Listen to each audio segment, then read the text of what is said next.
This is the Used Car Dealer Podcast with your hosts, Zach Klempf and Steve McClory. Hi, I'm Zach Klempf. And this is Steve McClory. And you're listening to the Used Car Dealer Podcast. I'm really excited about today's topic, and that's Carvana. Whenever I go to a dealer conference, I get dealers who come up to me and they're asking me, is Carvana a real threat? How are they still in business when they're losing millions of dollars a year? You know, what should my dealership do to combat a Carvana? And I think, first of all, if you're not familiar with Carvana, they've done a lot of Super Bowl commercials. They've had their vending machines pop up in different markets, and they're becoming a household name. And their stock has reached a $12 billion market cap valuation. And when you look at AutoNation with a $4.5 billion market cap, Penske with $3.8 billion market cap, Lithia with the 3.1, and Asbury with the $1.9 billion market cap, its market cap trumps all of these established publicly traded dealer groups. And the only company with a greater one is CarMax that's a comparable with $14 billion market cap. And since going public in 2017, they've never been profitable. But they're being judged fundamentally like a tech growth stock. So profitability isn't as big of a concern as growing, opening in new markets. And last quarter, they lost $64 million. They have a little over 15,000 vehicles in their inventory.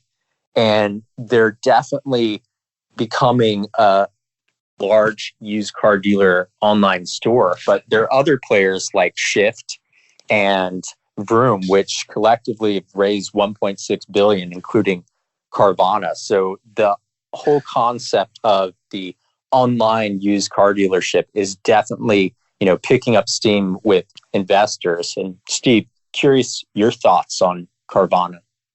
Oh, well, I think they're really going to have a tough time, and I don't see them as a big threat to the independent dealer.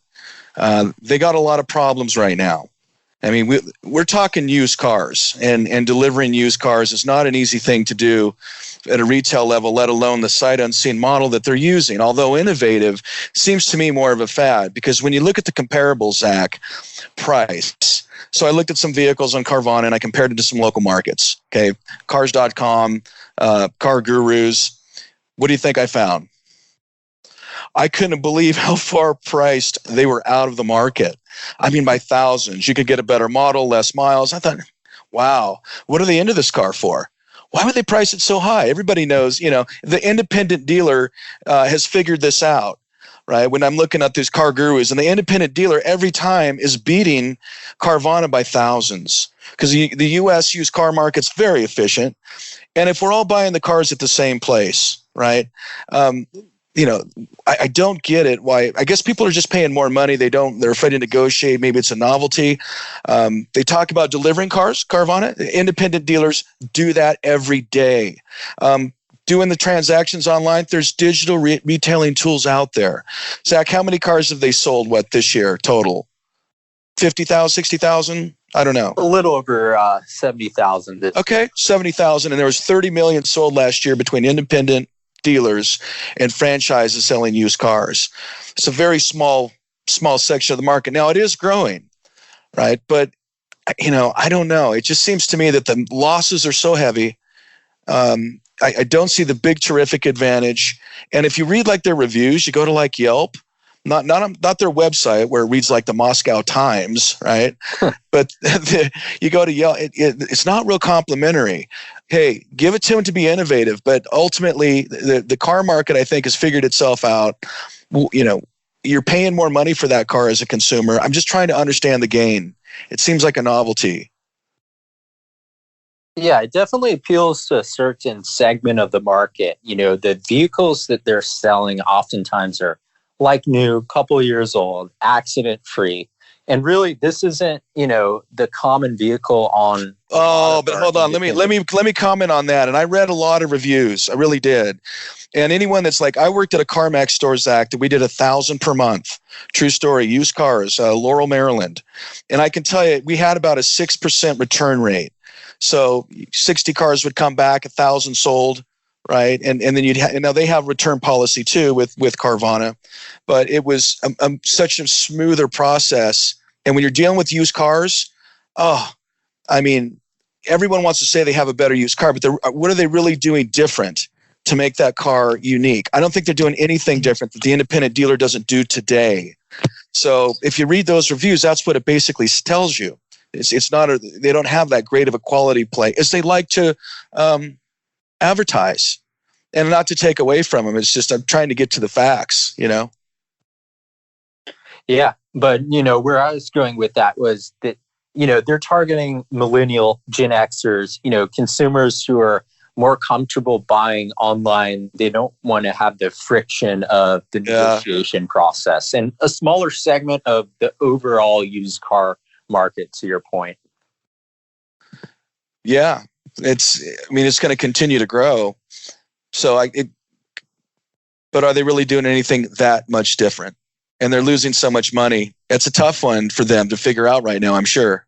And I think their strategy is going to become less differentiated. There are other auto players in the industry who could definitely capitalize on selling used cars online. And then you're going to have Vroom and Shift, which will eventually go public as well. So that will probably cause a correction on their stock price and market cap. Yeah. But what can the average used car or independent dealer listening, what can they do to either combat Carvana or take notes from them and add digital retail and online buying to their dealership strategy? Yeah, well, everybody knows, right? It's common knowledge that the more digital retailing tools that you have on your website, the higher likelihood the customer is going to engage, higher likelihood they're going to buy from you.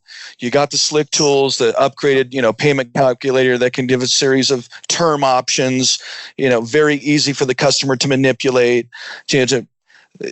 Obviously, the credit app, the soft pull, the most common tools, but make sure they're good ones. Right? They're not cumbersome. Do you have them all, or you just have a couple? Somebody might just have like get pre-approved now, but it depends on your use case, right? You have buy here, pay here is a little bit different. It depends, but those that fall into the majority of the retail, if you don't have any, everybody's got a credit app these days, but look at the tools that you do have and what you can do to help that customer complete that process online. And Zach, there's not a whole heck of a lot that's out there.